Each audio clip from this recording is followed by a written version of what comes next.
पूरी श्रीमद् भागवत वेद व्यास जी ने लिख दी। पहले तो अकेले ऋग्वेद थे, वेद व्यास जी ऋग्वेद का विस्तार किए तो वेद व्यास कहलाए। 4 वेद हुए, ऋग्वेद, सामवेद, यजुर्वेद, अथर्ववेद। फिर भी व्यास जी को लगा कि वेदों की भाषा क्लिष्ट है, सबको समझ नहीं आएगी। तब वेदों का भाष्य पुराणों में किया, एक एक करके 17 पुराण लिखे, महाभारत जैसा दिव्य भव्य ग्रंथ लिखा। लेकिन फिर भी संतोष नहीं हुआ। फिर भागवत जी की कथा में हम लोग सुना करते हैं, आखिर में वेद व्यास जी ने भागवत जी की रचना की और श्रीमद् भागवत जी में संपूर्ण वेदों का सार भर दिया। उन भागवत जी का अंतिम श्लोक क्या है? आखिरी जो ग्रंथ है वह श्रीमद् भागवत है।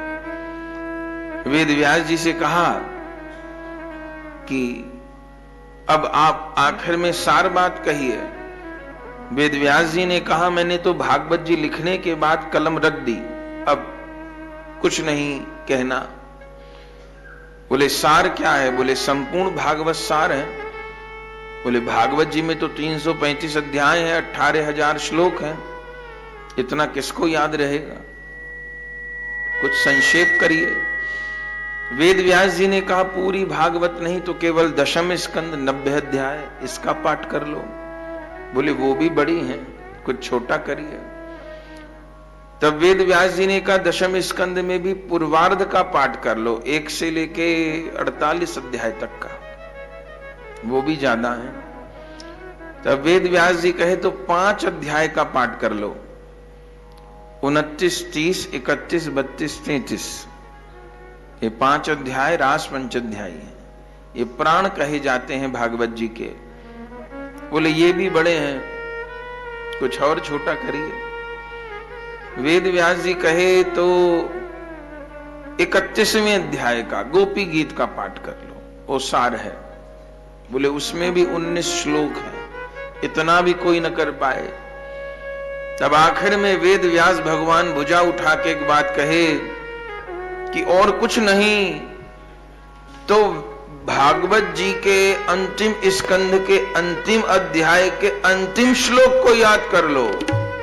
हे सनातन धर्मियों, हे जगजीवों, अंतिम श्लोक भागवत जी का अंतिम श्लोक क्या है आप सब जानते हैं, आप सबको याद होना चाहिए।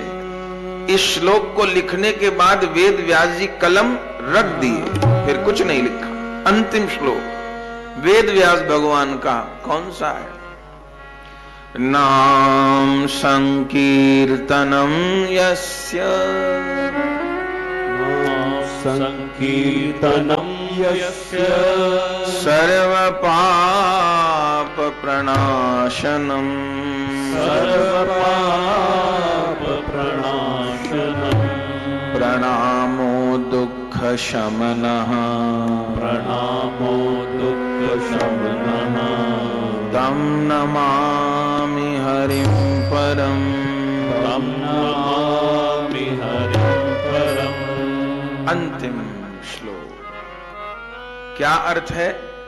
नाम संकीर्तनम यस्य सर्व पाप प्रणाशनम, जिनका नाम कीर्तन जीव के समस्त पापों का क्षय करने वाला है। प्रणामो दुःख शमनः, जिनको प्रणाम कर लेने पर अर्थात जिनकी शरण में चले जाने पर, शरणागत हो जाने पर, प्रणामो दुःख शमनः, जीव के तीनों दुखों की निवृत्ति हो जाती है। 3 दुख कौन कौन से? दैहिक दुख, भौतिक दुख और दैविक दुख। इन तीनों दुखों की प्रणामो दुःख शमनः तम नमामि हरिम परम, जिनकी शरण में चले जाने पर जीव के तीनों दुखों की निवृत्ति हो जाती है, तम नमामि हरिम परम, उन श्री हरि को मेरा प्रणाम है। यह श्रीमद् भागवत जी का अंतिम श्लोक है। सार है।